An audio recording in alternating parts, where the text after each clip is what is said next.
রাজশাহীর গোদাগাড়ী উপজেলায় প্রেমিকার সঙ্গে দেখা করতে গিয়ে মারধরের শিকার হওয়া শিহাব ১৭ নামের এক কিশোর ১২ দিন চিকিৎসাধীন থাকার পর মারা গেছে। শনিবার ১ নভেম্বর সকালে রাজশাহী মেডিকেল কলেজ হাসপাতালের আইসিইউতে তার মৃত্যু হয়। নিহত শিহাব গোদাগাড়ীর বসন্তপুর গ্রামের মিজানুর রহমান রিপনের ছেলে।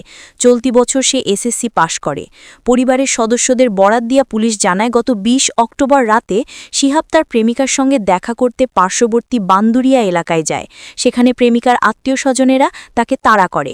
আত্মরক্ষায় পালানোর চেষ্টা করলেও তেঁতুলতলা বাঁকের কাছে ধরা পড়ে নির্মমভাবে মারধরের শিকার হয় শিহাব।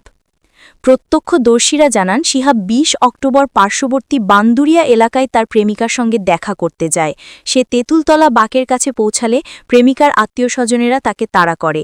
এক পর্যায়ে শিহাব পুকুরে ঝাঁপ দিয়ে পালাতে চাইলেও হামলাকারীরা পিছু ধাওয়া করে পুকুরে নেমে তাকে পুকুর থেকে তুলে বেধড়ক মারধর করে। পরে অচেতন অবস্থায় তাকে ফেলে রেখে যায়। স্থানীয়রা উদ্ধার করে প্রথমে স্থানীয় হাসপাতালে এবং পরে রাজশাহী মেডিকেল কলেজ হাসপাতালে ভর্তি করে। সেখানেই ১২ দিন আইসিইউতে লাইফ সাপোর্টে থাকার পর তার মৃত্যু হয়। ঘটনার পর ২৪ অক্টোবর রাতে শিহাবের বাবা রিপন গোদাগাড়ী থানায় মামলা করেন।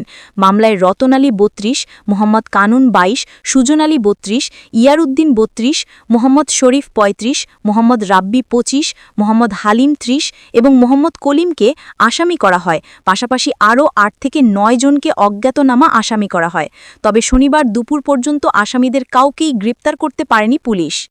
গোদাগাড়ী থানার ভারপ্রাপ্ত কর্মকর্তা ওসি মোয়াজ্জেম হোসেন জানান, ময়নাতদন্তের পর মরদেহ পরিবারের কাছে হস্তান্তর করা হবে।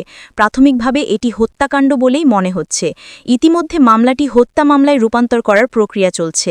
আসামিদের গ্রেপ্তারের চেষ্টা অব্যাহত রয়েছে।